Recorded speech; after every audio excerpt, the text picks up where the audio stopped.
આવરણો આપણે જોઈ ગયા છે પૃથ્વીના. જીવાવરણ, જલાવરણ,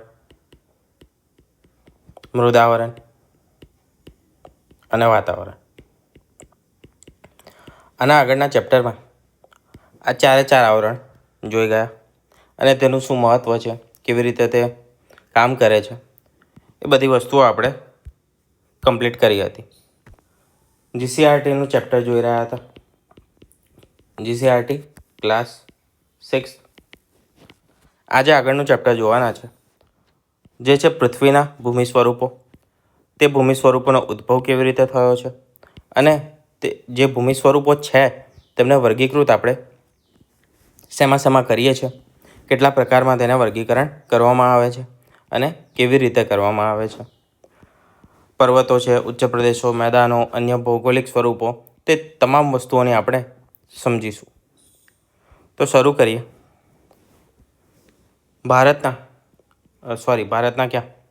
ભૂમિ સ્વરૂપોનો ઉદ્ભવ, બળો અને પ્રક્રિયાઓ.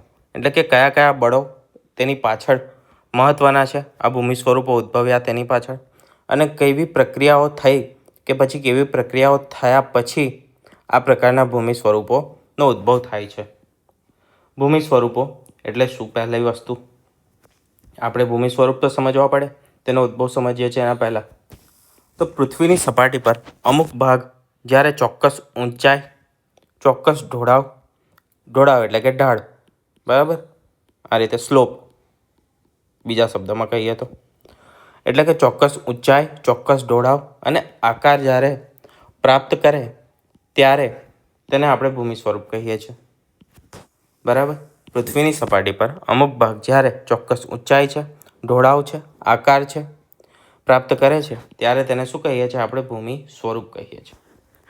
પૃથ્વી પરના બળો એટલે કે પૃથ્વીના અર્થ ફોર્સિસ, પૃથ્વી પર કયા કયા પ્રકારના બળો લાગે છે, શેના કારણે લાગે છે?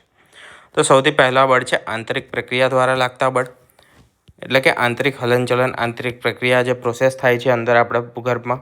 આપણે જોયું હતું કે જ્યારે મૃદાવરણ ચેક કર્યું ત્યારે અને પૃથ્વીની ઉત્પત્તિ જોઈ એ સમયે પણ આપણે ચેક કર્યું હતું કે પૃથ્વી ઠંડી પડી, બરાબર, ત્યારે ઉપરનું પડ કેવું બન્યું? ઉપરનું પડ કઠણ બન્યું, કડક બન્યું, એટલે કે ઘન બની ગયું. પરંતુ હજી પણ જે પૃથ્વીનો નીચેનો ભાગ છે, નીચેનો એટલે કે અંદરનો, જમીનની અંદરનો ભાગ, બરાબર, ઊંડાઈએ જ્યારે જઈએ ત્યારે તે ભાગમાં ગરમી ઘણી વધારે છે અને તે ભાગ નથી ઘન કે પછી નથી પ્રવાહી, બરાબર.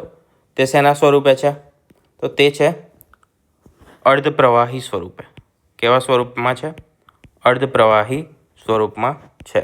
શું? તો કે કોર. તેને આપણે શું કહીએ છીએ? કોર કહીએ છીએ. પૃથ્વીનો અંદરનો ભાગ, પૃથ્વીના અંદર, બરાબર, શેના સ્વરૂપે છે? અર્ધપ્રવાહી સ્વરૂપે રહેલું છે. તેને આપણે મેગ્મા તરીકે પણ ઓળખીએ છીએ. અને આ મેગ્મા જ જ્યારે જ્વાળામુખી ફાટે, બરાબર, એટલે કે જે આંતરિક પ્રક્રિયાઓ થઈ તેના દ્વારા પોતાનું પ્રેશર પૃથ્વી બહાર કાઢશે. જ્યારે ત્યાં પ્રેશર વધી જશે ગરમી અને દબાણના કારણે, તો તે પૃથ્વીનું જે ક્રસ્ટ છે, ઉપરનો જે પોપડો છે, તેને તોડીને બહાર આવશે અને શું કરશે? તો મેગ્મા બહાર કાઢશે. શું બહાર કાઢે છે? મેગ્મા બહાર કાઢે છે, બરાબર છે. હવે આ જે આંતરિક પ્રક્રિયા છે હલનચલનની, તેના કારણે કયા કયા પ્રકારના વસ્તુઓ થાય છે, કઈ કઈ પ્રકારની વસ્તુઓ ઉદ્ભવે છે? તે કારણોમાં છે કે ભૂકંપ, જ્વાળામુખી, હમણાં મેં સમજાવ્યું, અને ત્રીજી વસ્તુ છે સુનામી, બરાબર. જ્યારે જ્વાળામુખીની ક્રિયા કે પછી ક્રસ્ટ ફાટવાની ક્રિયા એ સમુદ્રની અંદર થાય, પાણીની અંદર થાય, એટલે કે જ્વાળામુખી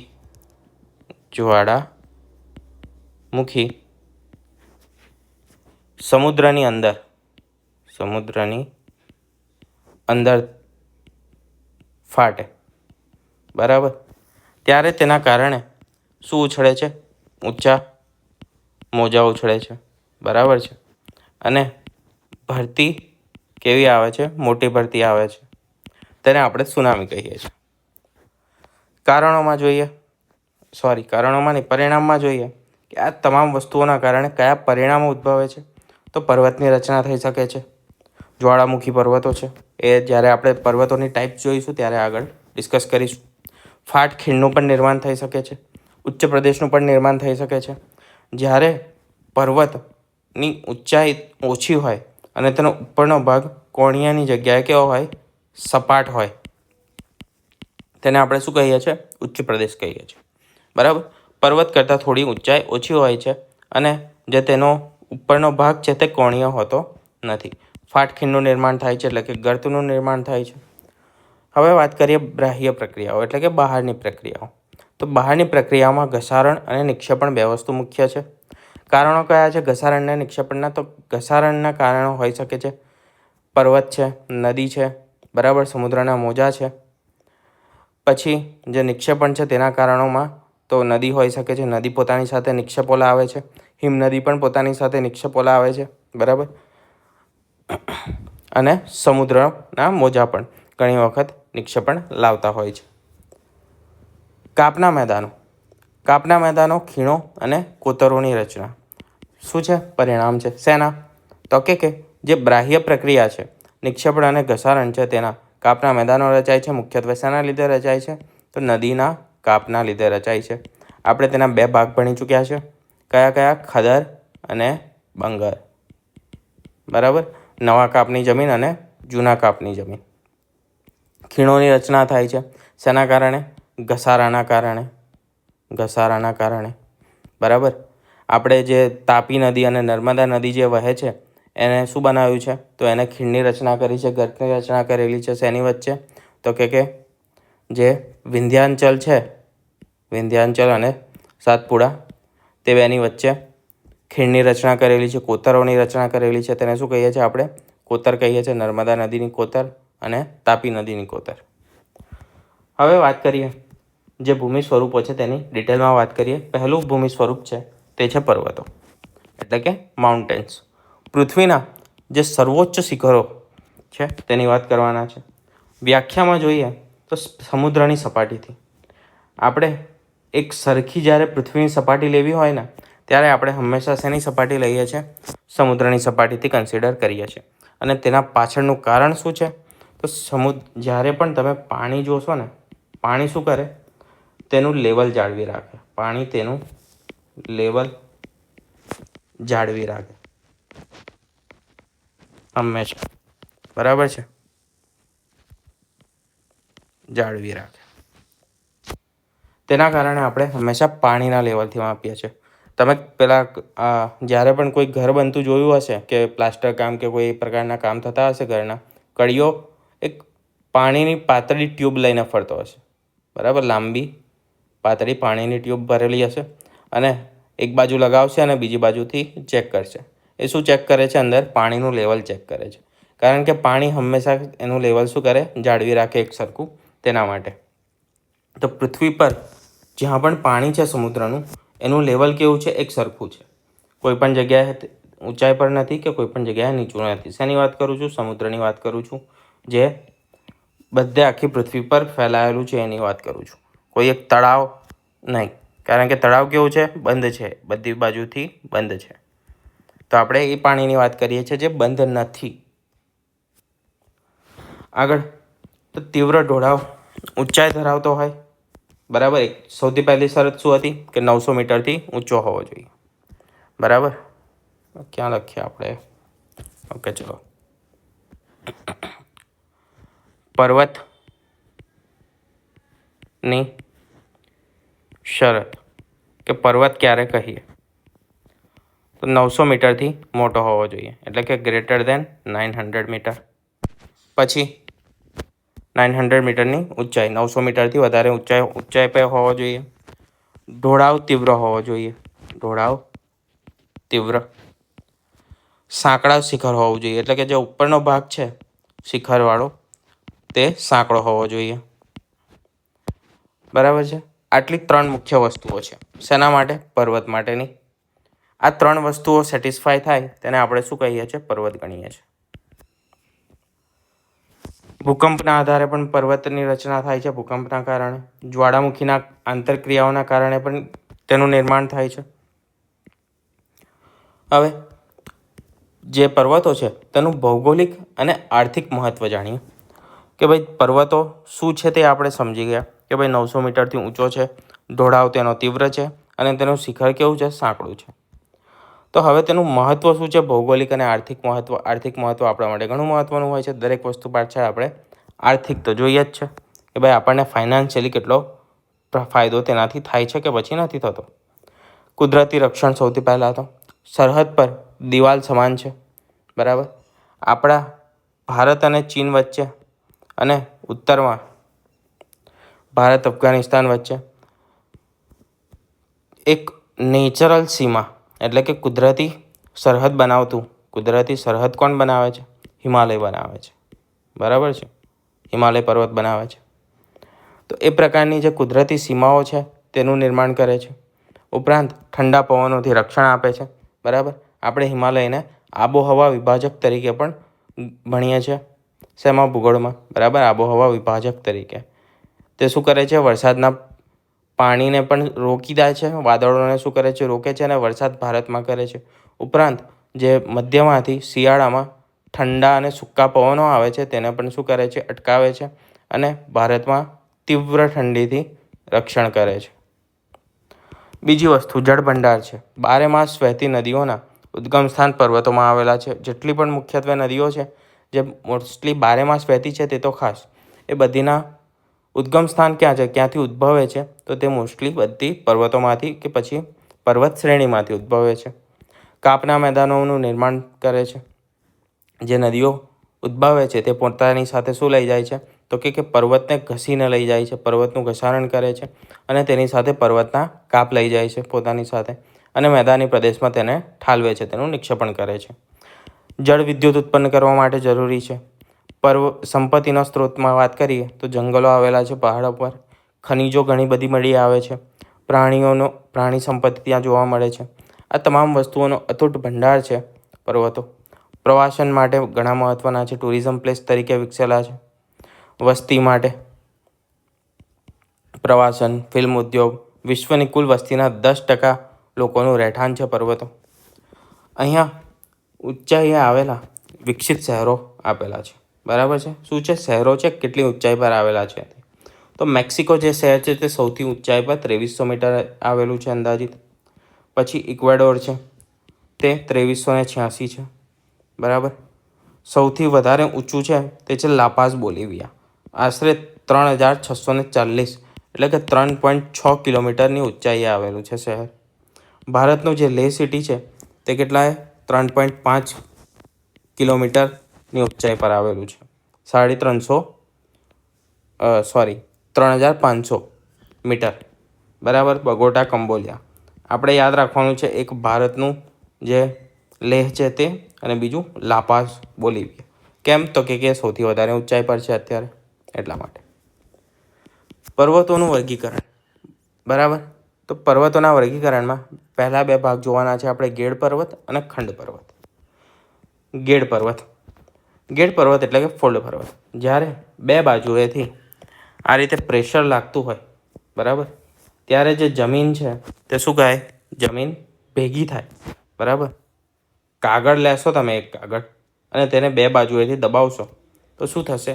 આ રીતે ફોલ્ડ બનશે, બરાબર. આ રીતે વળી જશે. એક 10 સેકન્ડનો વિડીયો મૂકું છું, તેના જોઈને સમજી લો.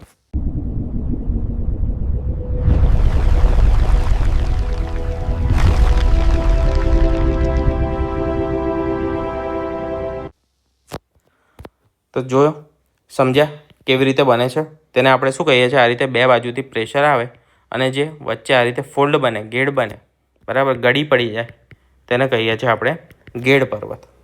ગેડ, ગળી, બરાબર, એ રીતે યાદ રાખજો. બંને બાજુએથી આંતરિક દબાણ આવતા કરચલીઓ પડે છે, ગેડ પડે છે અને તેનાથી જે રચના થાય છે, ફોર્મેશન થાય છે જે જમીનનું, તેને આપણે શું કહીએ છીએ? ગેડ પર્વત કહીએ છીએ. સ્વરૂપ તે ઉર્ધ્વ વળાંક છે, તે શિખર, અને અધો વળાંક હોય તો તે ખીણ અથવા તો તળેટીનું નિર્માણ કરે છે. એટલે કે આ જે ઊંચું હતું તો આ શું બનાવે છે? શિખર બનાવે છે. અને જે અધો વળાંક એટલે કે નીચેનો ભાગ હશે તે શું બનાવશે? ખીણ બનાવશે, બરાબર. ફરી ઊંચો ભાગ આવશે તો શિખર આવશે. ગેડ પર્વતના ઉદાહરણોમાં વાત કરીએ તો હિમાલય, જે એશિયામાં આવેલો છે, ભારતમાં આવેલો છે. ઇન શોર્ટ, બરાબર છે. હિમાલય પર્વત ભારતમાં છે, એ રીતે યાદ રાખો. એશિયા, આલ્પ્સ તો યુરોપ, રોકીઝ ઉત્તર અમેરિકા અને એન્ડીઝ દક્ષિણ અમેરિકા. આ તમામ જે છે પર્વતમાળાઓ એ મુખ્ય પર્વતમાળાઓ છે. શેની? દુનિયાની. અને દુનિયાની મુખ્ય પર્વતમાળાઓ શેની બનેલી છે? તો ગેડ પર્વત એટલે કે ફોલ્ડ માઉન્ટેન્સની બનેલી છે. બરાબર, જેટલી પણ મેજર છે એ તમામે તમામ. ખંડ પર્વત એટલે કે બ્લોક માઉન્ટેન તરીકે પણ તેને ઓળખીએ છીએ. ખંડ પર્વતમાં વિરોધી દિશામાં ખેંચાણ બળ લાગતા શું થાય છે? તીવ્ર ફાટ ઉદ્ભવે છે. બરાબર, આમાં શું હતું કે બે બાજુએથી પ્રેશર લાગતું હતું. આમાં શું થાય છે કે ઉપર નીચે દબાણ અને ખેંચાણ ઉદ્ભવે છે. બરાબર, તેના કારણે શું થાય છે? કોઈ ભાગ નીચે ધસી જાય છે, કોઈ ભાગ ઊંચો રહી જાય છે. જે ભાગ ઊંચો રહી જાય છે તેને આપણે શું કહીએ છીએ? પર્વત કહીએ છીએ. અને જે ભાગ નીચે બેસી જાય તેને શું કહીશું?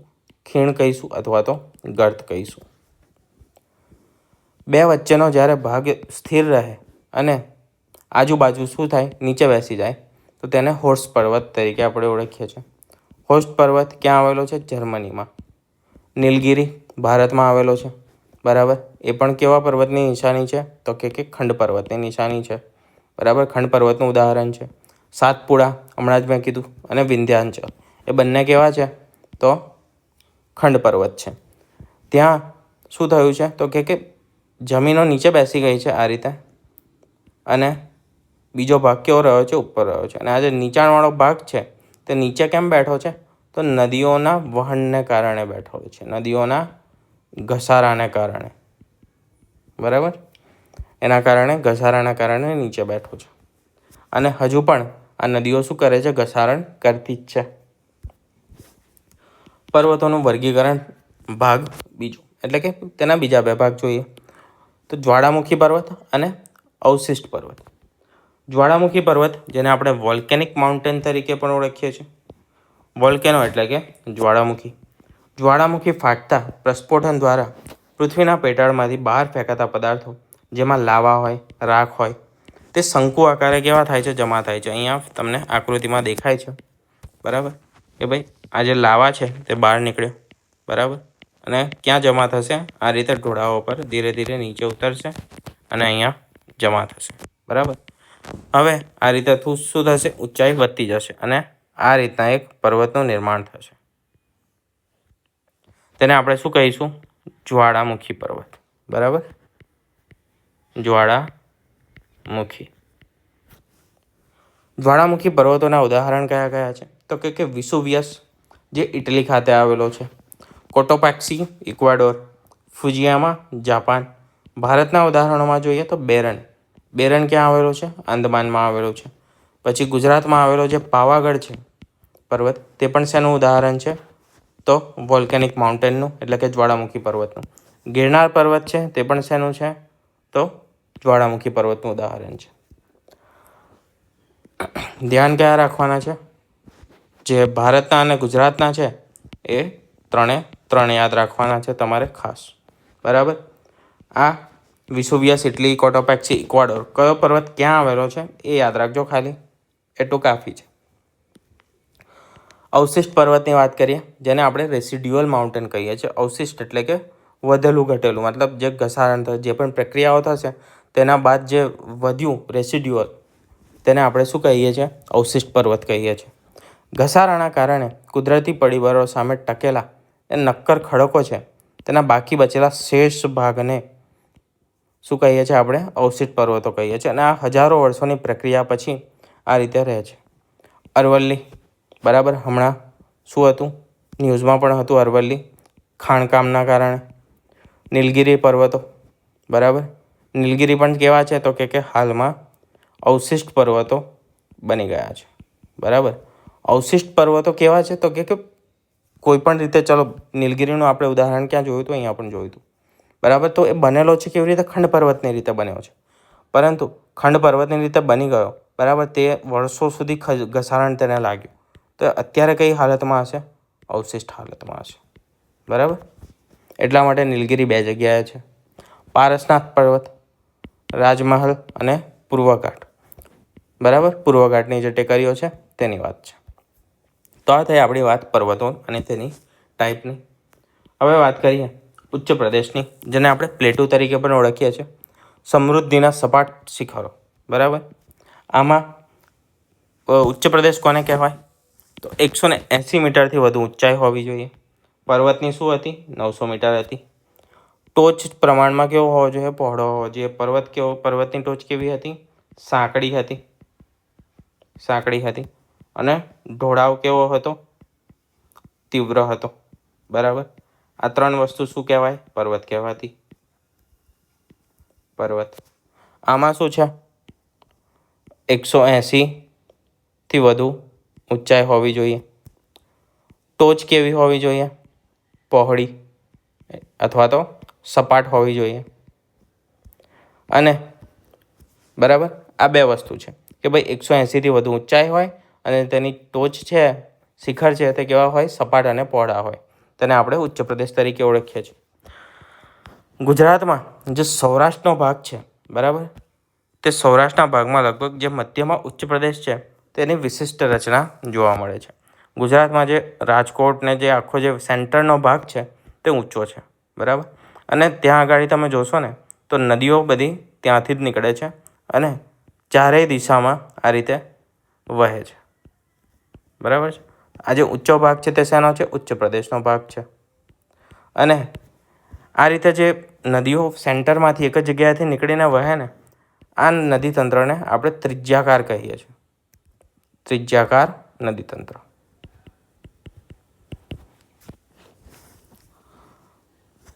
તો ઉચ્ચ પ્રદેશ વિશે આગળની વસ્તુ જોઈએ કે ભાઈ તેનું મહત્ત્વ શું છે? આર્થિક મહત્ત્વ ઉચ્ચ પ્રદેશનું. ખનિજ સંપત્તિ. બરાબર, ખનિજો મળે. પ્રાચીન નક્કર ખડકોમાંથી આપણને લોખંડ, મેંગેનીઝ, સોનું વગેરે વસ્તુ પ્રાપ્ત થાય છે. છોટા નાગપુરના ઉચ્ચ પ્રદેશ એ તેનું ઉદાહરણ છે. બરાબર, સૌથી વધારે ખનિજો આપણને છોટા નાગપુરના ઉચ્ચ પ્રદેશમાંથી મળે છે. મનોરંજન એટલે કે પ્રવાસન સ્થળ છે. મનોરંજન, ટુરિઝમ અને ફિલ્મ શૂટિંગ માટે અનુકૂળ જગ્યા છે. લાવાની બનેલી છે. કઈ? તો કે જે ગુજરાતની છે ઉચ્ચ પ્રદેશની જમીનો, અને ઉપરાંત જે દક્ષિણનો ઉચ્ચ પ્રદેશ છે તે પણ. બંને કેવી છે? તો બંને લાવાની બનેલી છે. એટલે કે શેની હશે? જ્વાળામુખીમાંથી બની હશે. આ જમીનો ફળદ્રુપ છે અને કપાસ માટે કેવી છે? સૌથી શ્રેષ્ઠ છે. પશુપાલન, ઘાસવાળા ઢોળાવો છે. ત્યાં આગળ પશુપાલન પ્રવૃત્તિનો ખૂબ જ મહત્વનો ભાગ ભજવે છે. ઉચ્ચ પ્રદેશના પ્રકાર. પર્વતો જોયા, પર્વતોને શું કહેવાય તેનું મહત્ત્વ જોયું, તેના પ્રકાર જોયા. ઉચ્ચ પ્રદેશને શું કહેવાય, ઉચ્ચ પ્રદેશની વ્યાખ્યા શું છે, તેનું મહત્ત્વ અને તેના પ્રકાર. કયા કયા પ્રકાર છે? તો આંતરપર્વતીય, પર્વત પ્રાંતીય અને ખંડીય. શેના આધારે પડ્યા છે પ્રકાર? તો આંતરપર્વતીય કોને કહીશું? ચારે બાજુએથી ઊંચી પર્વતમાળાઓથી સંપૂર્ણ ઘેરાયેલો હોય કે પછી આંશિક રીતે ઘેરાયેલો હોય તે ભૂમિભાગને આપણે કહીએ છીએ આંતરપર્વતીય. જેમ કે તિબેટનો ઉચ્ચ પ્રદેશ હિમાલયથી ઘેરાયેલો છે. મંગોલિયાનો ઉચ્ચ પ્રદેશ. પછી પર્વત પ્રાંતીય એટલે કે ઊંચા પર્વતોની જે તળેટી છે તેમાં આવેલો એક સીધો અને તીવ્ર ઢોળાવ ધરાવતો પ્રદેશ. જેમ કે પેન્ટાગોનિયા અમેરિકામાં આવેલો છે. એક પીડમોન્ટ એ પણ અમેરિકામાં છે. અને ભારતનો જે માળવાનો ઉચ્ચ પ્રદેશ છે તે. માળવાનો ઉચ્ચ પ્રદેશ કયા ઢળાવમાં છે? તો અરવલ્લીના ઢળાવમાં છે. અરવલ્લીના. બરાબર છે. એક બાજુ અરવલ્લી છે અને બીજી બાજુ શું છે? વિંધ્યાચલ.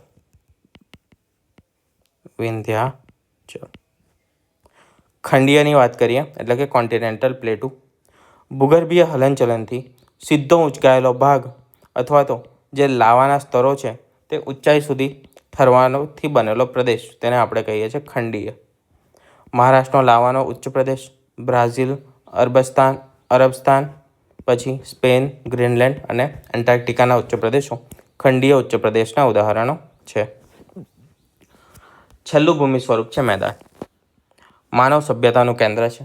સૌથી વધારે દુનિયામાં વસ્તી જ્યાં રહેતી હોય તો તે છે મેદાનો. વસ્તી વધારે છે મેદાની પ્રદેશમાં. સમુદ્રની સપાટીથી 180થી ઓછી, બરાબર. તો અત્યાર સુધી ગ્રેટર ધેન હતું, હવે 180થી ઓછી ઊંચાઈ. સમતલ ભાગ હશે, સપાટ ભૂમિ ભાગ હશે, તેને શું કહીએ છીએ આપણે? મેદાન કહીએ છીએ, બરાબર. 3 વસ્તુ ક્લિયર થઈ ગઈ. મોટા ભૂમિભાગને નદીઓના કાપ, પવન, જ્વાળામુખી કે હિમ નદીઓ દ્વારા બને છે. શેનાથી? નદીઓના કાપ પથરાવાથી, પવનથી, જ્વાળામુખીથી કે પછી હિમ નદીઓ દ્વારા. સામાજિક અને આર્થિક મહત્વ જોઈ લઈએ. તો માનવ વસાહતો વ્યાપાર એટલે કે વ્યાપાર અને વાણિજ્ય માટે મહત્વના કેન્દ્ર છે, બરાબર. સૌથી ઇઝી છે. પર્વતોમાં કેવું છે? ઊંચાઈ પર વસ્તુઓ લઈ જવી પડે. સેમ ઉચ્ચ પ્રદેશમાં પણ એ જ છે કે ઊંચાઈ પર છે, તો ત્યાં આગળ પણ વસ્તુઓ લઈ જવી ને તમામ વસ્તુઓ કરવી અઘરી પડે છે. મેદાની પ્રદેશ એવા છે જે વેપાર વાણિજ્ય તમામ વસ્તુઓ માટે કેવા છે? સૌથી વધારે અનુકૂળ છે. સૌથી વધારે ગીચ વસ્તી ધરાવતા શહેરો અહીંયા આગળ સ્થાપિત થાય છે. ખેતી, તો નદીઓના કાપની જે ફળદ્રુપ જમીન છે તે ખેતી માટે સૌથી વધારે મહત્ત્વની છે, સૌથી વધારે જરૂરી છે. અને ખેતીનું ઉત્પાદન પણ કેવું થાય છે? હાઈએસ્ટ થાય છે. તો ખેતી ઉત્પાદન માટે આશીર્વાદરૂપ છે આ ફળદ્રુપ જમીન. પરિવહન માટે સંપૂર્ણ સપાટ હોવાથી સડક માર્ગ અને રેલમાર્ગનો વિકાસ કેવો થાય છે? સૌથી વધારે ઝડપી થાય છે અને સરળતાથી થાય છે. તેના પરિવહન માટે પણ સૌથી વધારે ઉપયોગી છે. ઉદ્યોગોની વાત કરીએ તો ખેત પેદાશોમાંથી આપણને જે પણ વસ્તુઓ મળે છે તે ઉદ્યોગો માટે સીધા કાચા માલ તરીકે ઉપયોગ કરી શકીએ છીએ આપણે. તો કાચો માલ આપણને પૂરો પાડે છે મેદાનોનું વર્ગીકરણ જોઈએ તો કિનારાના મેદાનો, ઘસારણના મેદાનો અને નિક્ષેપણના મેદાનો 3 પ્રકારના છે. એક છે ખંડીય છાજલી, બરાબર. તેને શું કહીએ? કિનારાના મેદાનો કહીએ. શેના કિનારે? તો કે કોઈ પણ સમુદ્રના કિનારે આવેલા હોય તે, સમુદ્ર છે, મહાસાગર છે, તેના કિનારે, બરાબર. તેના જે સાઈડનો જે ભાગ છે, બરાબર, તેને ખંડીય છાજલી કહેવાય છે.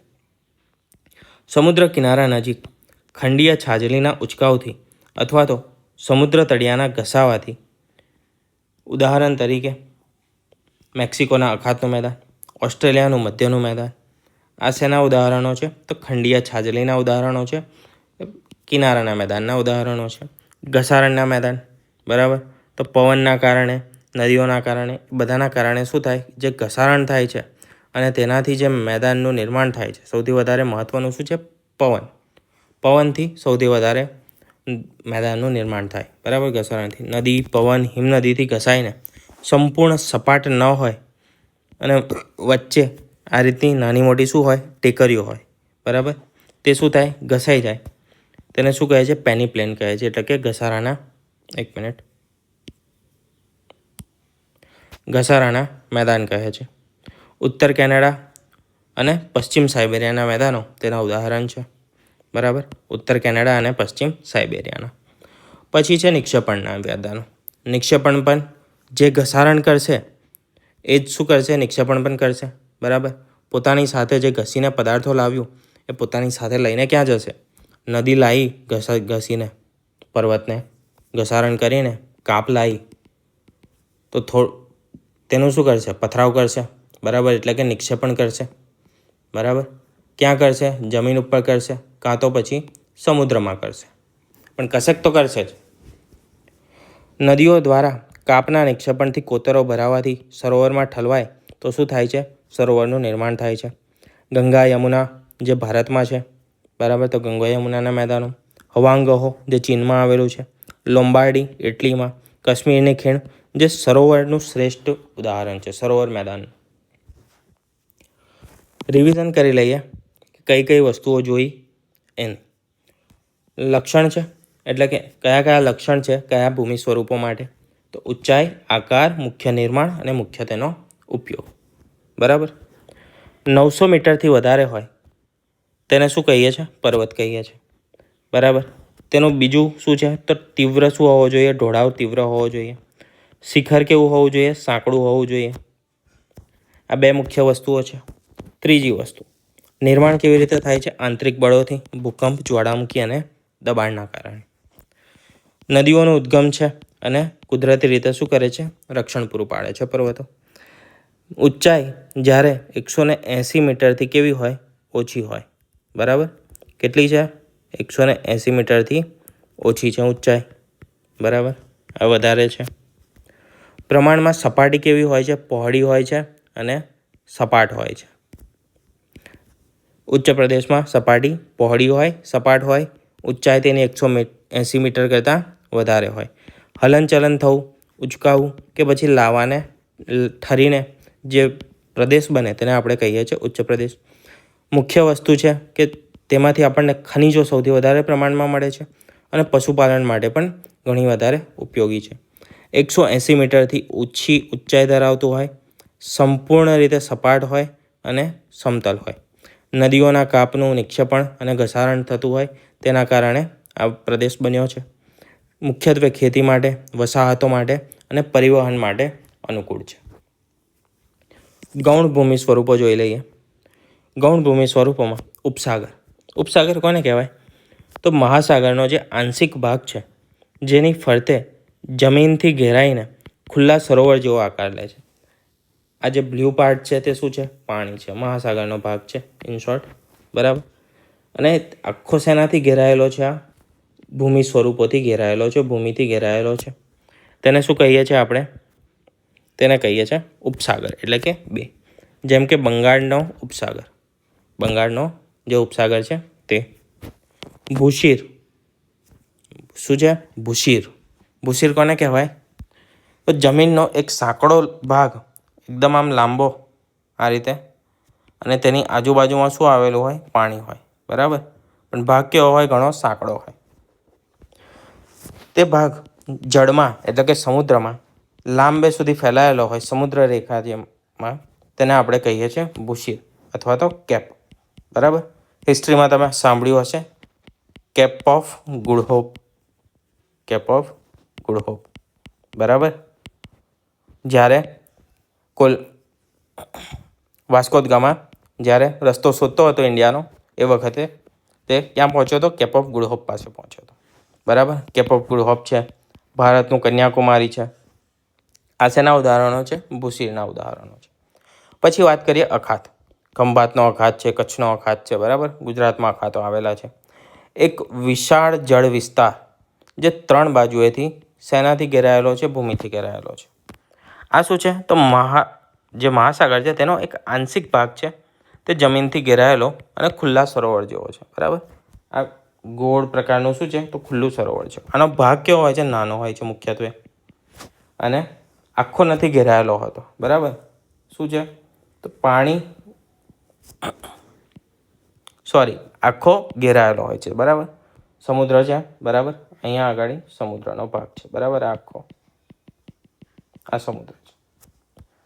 અહીંયા જમીનનો ભાગ છે. આ રીતે આખો મોસ્ટલી આખું કવર કરી દેશે. પછી ભરતી આવશે ને ત્યારે શું થશે? આ જે પાણી છે તે અંદર ઠલવાઈ જશે અને અહીંયા બધું પાણી ભરાઈ જશે. તો આ જે ભાગ બન્યો આખો ઓલમોસ્ટ એક નાનું સરોવર જેવો, બરાબર, તળાવ જેવો જે ભાગ બન્યો, પરંતુ કિનારા પાસે, તેને ઉપસાગર અથવા તો બે તરીકે ઓળખીએ છીએ. પછી અખાત કેવો છે? તો અખાત 3 બાજુએથી હશે અને ઘણો વધારે મોટો હશે. બરાબર. 3 બાજુએથી, ઉપરની બાજુએ બંધ છે, આ બાજુ બંધ છે, આ બાજુ બંધ છે, અને લાંબો એવો મોટો ભાગ છે. બરાબર. પણ 3 બાજુએથી જમીનથી ઘેરાયેલો છે. તેથી તેને આપણે અખાત તરીકે ઓળખીએ છીએ, ગલ્ફ તરીકે ઓળખીએ છીએ. ખંભાતનો અખાત ગુજરાતમાં અને કચ્છનો અખાત સૌથી વધારે મહત્ત્વના છે. ટાપુ કોને કહેવાય? તો જે ભૂમિભાગ ચારે બાજુએથી પાણીથી ઘેરાયેલો હોય તેને આપણે કહીએ છીએ ટાપુ. જેમ કે લક્ષદ્વીપ છે, આંદમાન નિકોબાર છે, બેટ દ્વારકા છે, પિરોટન ટાપુ છે, નરા બેટ, પીરમ બેટ, શિયાળ બેટ, આ તમામ શું છે? ટાપુ છે, એટલે કે આઇલેન્ડ છે. પછી ખીણ. પર્વતોની હારમાળાઓ વચ્ચે આવેલો જે નીચાણવાળો ભાગ છે તેને આપણે ખીણ તરીકે ઓળખીએ છીએ. પર્વતના નિર્માણમાં નદી કે પછી હિમનદીના ઘસારણથી ખીણની રચના થાય છે, જેમ કે કાશ્મીરની ખીણ. સંયોગી ભૂમિ, તેને શું કહેવાય? તો જ્યારે પણ 2 મોટા જળ વિસ્તારો એકબીજાને અલગ કરતી નાની સાંકડી જમીન પટ્ટી હોય, એટલે કે આ બાજુ શું છે? પાણી છે. બરાબર. અહીંયા સમુદ્ર છે, સમુદ્ર છે, સમુદ્ર છે. આ બાજુ પણ સમુદ્ર છે. વચ્ચે એક પાતળી સાંકડી શું છે? એક પટ્ટી છે. આ છે જમીન, જે આ બેને શું કરે છે? અલગ કરે છે. અલગ કરે. બરાબર. સમુદ્રને. બે સમુદ્ર બે મહાસાગરને અલગ કરે જે જમીનની પટ્ટી તેને કહેવાય છે સંયોગી ભૂમિ. પનામાની સંયોગી ભૂમિ, બરાબર.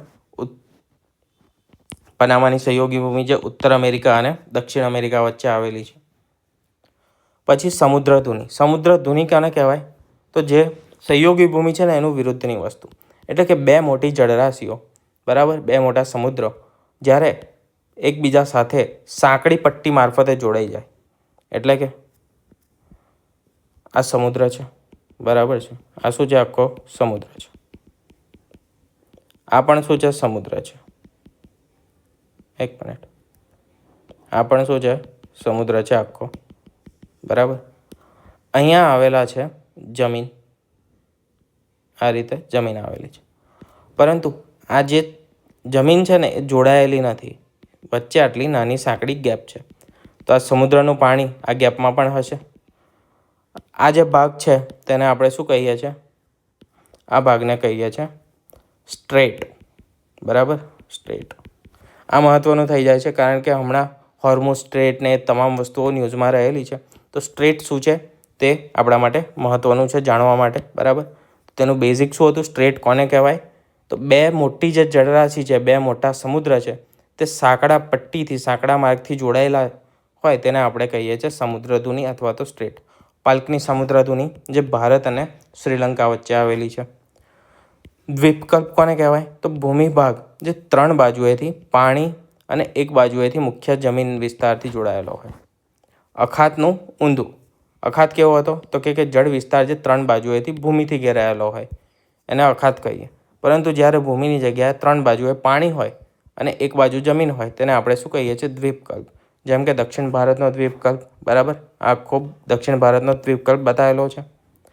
પછી ગુજરાતનું જે સૌરાષ્ટ્ર છે તે પણ આ રીતે સૌરાષ્ટ્ર છે, પણ ત્રણેય બાજુએ શું છે? અરબ સાગર આવેલો છે, અરબ સાગર આવેલો છે, બરાબર. તો સૌરાષ્ટ્ર છે દ્વીપકલ્પ, દક્ષિણ ભારતનો દ્વીપકલ્પ. હવે આખું ચેપ્ટર આપણે એક નાનામાં કવર કરી દઈએ. તો શું જોયું? પૃથ્વીની સપાટી એટલે કે ભૂમિ સ્વરૂપો જોયા. કયા કયા હતા? તો કે જળ સંકળાયેલા સ્વરૂપોમાં જોઈએ તો અખાત જોયા, ઉપસાગર જોયા, સમુદ્રધુની જોઈ.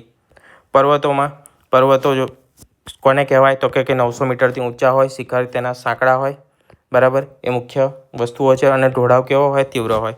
તેના પ્રકાર ગેડ પર્વત, ખંડ પર્વત, જ્વાળામુખી પર્વત અને અવશિષ્ટ પર્વત. ગેડ પર્વત એટલે કે બે બાજુએથી જ્યારે દબાણ આવે અને જેમાં ગેડ પડી જાય તેનાથી રચાય તેને આપણે ગેડ પર્વત કહીએ છીએ. ખંડ પર્વત એટલે કે દબાણ કેવું હોય? ખેંચાણ ઉપર નીચે હોય, તેના કારણે કોઈ ભાગ નીચે બેસી જાય અને કોઈ ભાગ ઊંચો થઈ જાય, તેને આપણે ખંડ પર્વત, હોર્સ તરીકે ઓળખીએ છીએ. હોર્સ પર્વત ક્યાં આવેલો છે? જર્મનીમાં આવેલો છે. પછી છે જ્વાળામુખી પર્વત, તો જ્વાળામુખીના કારણે બને. અને અવશિષ્ટ પર્વત એટલે કે જે પર્વતમાં ઘસારણ વધારે થયેલું હોય, ઘસારો થયેલો હોય, તેને અવશિષ્ટ પર્વત કહીએ છીએ. ઉચ્ચ પ્રદેશ 180 મીટર કરતાં વધુ ઊંચાઈ હોવી જોઈએ અને ઉપરનો ભાગ કેવો હોવો જોઈએ? સપાટ હોવો જોઈએ. અહીંયા ઉપર મેં બતાવેલું છે. આંતર પર્વતીય છે પ્રકારમાં, એટલે કે જેની બધી બાજુએ શું આવેલું હોય? પર્વતો આવેલા હોય. પછી પર્વત પ્રાંતીય એટલે કે પર્વતનો જે એક સાઈડ બાજુ જે ઢોળાવ છે ત્યાં આગળ આવેલો હોય. અને ત્રીજો છે ખંડીય, બરાબર. પછી મેદાનો જોયા. 180 મીટર કરતાં ઓછી ઊંચાઈ હોવી જોઈએ અને સપાટ અને સમતલ હોવા જોઈએ મુખ્યત્વે. કિનારાના મેદાન, ઘસારણના મેદાન અને નિક્ષેપણના મેદાન, આ ત્રણ મુખ્ય તેના પ્રકારો છે. ભૂમિ સ્વરૂપો સાથે સંકળાયેલા વસ્તુઓ એટલે કે પાણી અને ભૂમિનું જળ સાથે સંકળાયેલા, હવે જમીન સાથે સંકળાયેલા. જળ સાથે સંકળાયેલા ટાપુ, જેની ચારેય બાજુ શું હોય? ચારેય બાજુ પાણી હોય, તેને આપણે ટાપુ કહીએ છીએ. દ્વીપકલ્પમાં કેટલી બાજુ? 3 બાજુ પાણી હોય, આમાં 4 બાજુ પાણી હોય.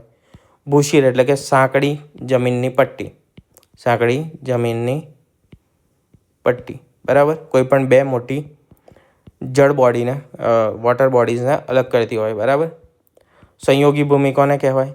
તો બે જે પાણી છે, બરાબર, કઈ ગયું? આ શું હતું? અહીંયા વધારે ક્લિયર દેખાશે. આ જમીન છે અને આ છે વોટર બોડીઝ, બરાબર, બે. તેને શું કરે છે? એક સાંકડી પટ્ટી જોડે છે, તેને આપણે કહીએ છીએ સંયોગી ભૂમિ, બરાબર. પછી ભૂશીર આપણે અહીંયા જોયું હતું, આ રહ્યું, બરાબર. ભૂશીર એટલે કે નાનું અમથું અંદર પાણીમાં આવેલું હોય જમીનનો ભાગ, આમ ટોચનો ભાગ. અહીંયા આગળ ફિગર થોડી બંને મેચ થઈ ગઈ છે, એટલા માટે મેં આગળ કર્યું હતું. છેલ્લું છે ખીણ, એટલે કે બે પર્વતોની વચ્ચે જે નીચાણવાળો ભાગ છે તેને આપણે ખીણ કહીએ છીએ. બરાબર, તો આપણું ચેપ્ટર અહીંયા પૂરું થાય છે રિવિઝન સાથે.